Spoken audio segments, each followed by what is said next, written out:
Hey guys, what's up? So today we're going to be reviewing 13 tips for performing your poetry in public.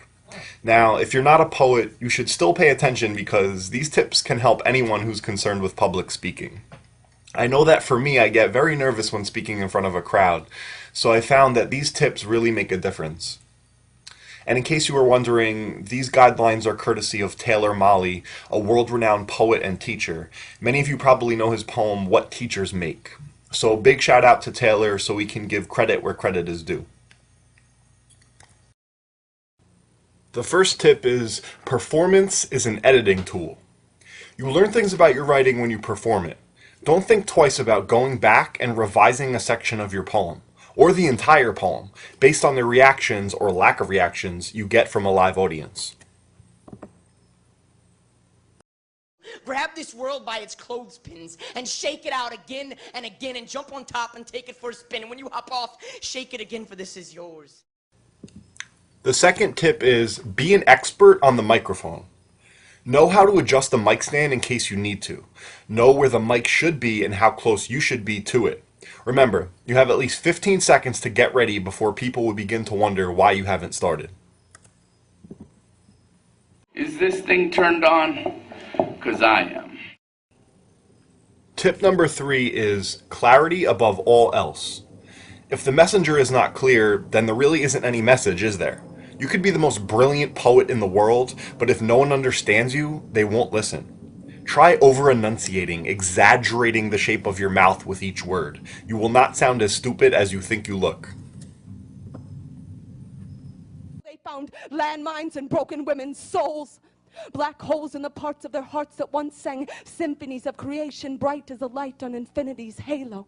She says, I remember the way love used to glow on my skin before he made his way in. Every touch feels like a sin, like a crucified Medusa. Kali, Oshun, Mary, bury me in a blue blanket so their God doesn't know I'm a girl.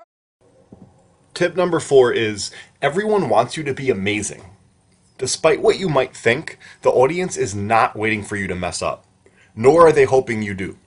They want you to blow them away with your words, so do them a favor and do so. How come no one told me Tinky Eyes was a compliment? Yo, I wanna be down too. I must be confused between lyrics like damn she's fly, high with chinky eyes, and chinky eye Korean spy. And if I'll buy, I don't understand the words. Why don't you teach me? Tip number 5 is have an interesting voice. Or if you don't, at least use a fuller range of your voice than you would in a normal conversation. Get deeper in places and higher in others. Sing, I mean it, include lines from songs in your poems and sing them, especially if you don't think you have a very good voice. The audience will love and admire you for having such guts. Symphony of me, a stalking staccato like a broken break beat. Breaking the vinyl into bits of blackness, spinning in circles. Come down, selector. Tip number 6 is instruct or entertain, or if possible, do both. Poets, like teachers, are part entertainers. Their poems should delight as well as inform. Put a little humor in most poems, even the sad ones. I always asked my mother why a diamond meant that you loved someone. Why not give them a brick, or a snail, or a wombat, or a cat's brain to show them you're crazy about it? Tip number 7 is, does a poem have to be true? Not in the way an article in a newspaper or testimony in a court of law has to be true. You are allowed to change things here and there, use your poetic license, or even make things up if they serve your poem. Your poem should serve the larger truth, with a capital T. It should be true to you, even if it never happened.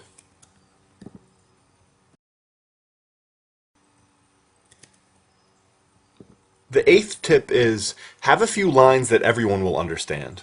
If you write non-linear poems, which are more lyrical, imagistic poems that don't necessarily tell a story, be sure to have a few places where the audience can rest and think, I understood that. If you don't, they will stop listening to you.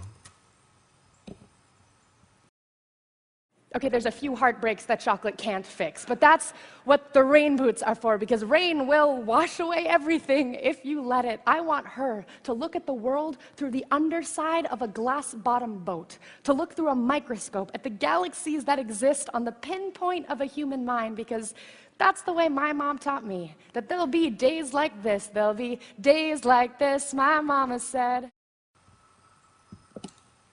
Tip number 9 is never say, I just wrote this poem today. Because if you do, it means you either want the audience to be easy on you because you're afraid your poem is bad, or be impressed by you because you think it is good. Better to just shut up and recite the poem.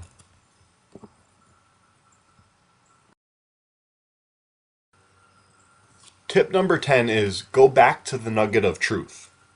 Sometimes we get so caught up in trying to make our poems sound like poetry that we don't let ourselves say simple, truthful, beautiful things that would help the poem immensely.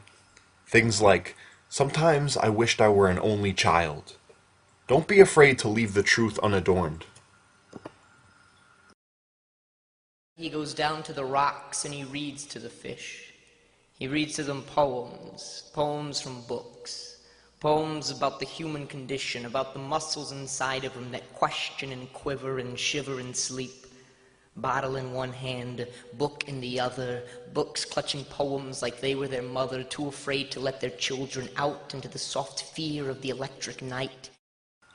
Tip number 11 is stay still or have a reason for moving. Movement is usually the result of nervousness, and everyone can tell. Plant your feet and don't fidget. If you let your hands hang naturally at your sides, you will look normal, even if you feel stupid.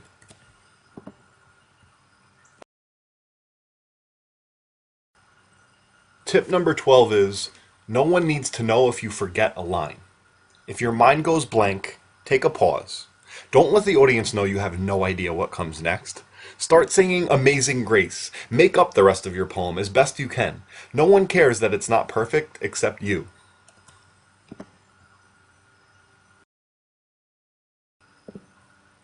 Our final tip, number 13, is try to signal that the poem is over.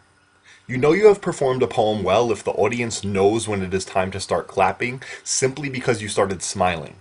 Don't be afraid to end with a moment of expectant silence. When they start to clap, stay for a moment and collect the applause before walking away. And that concludes our 13 tips for performing your poetry in public.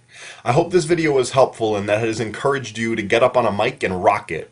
So shout out to the NYU crew, big up Sava, and big up to Miss Watson's 9th grade English class. I'm out. Peace, love, and light.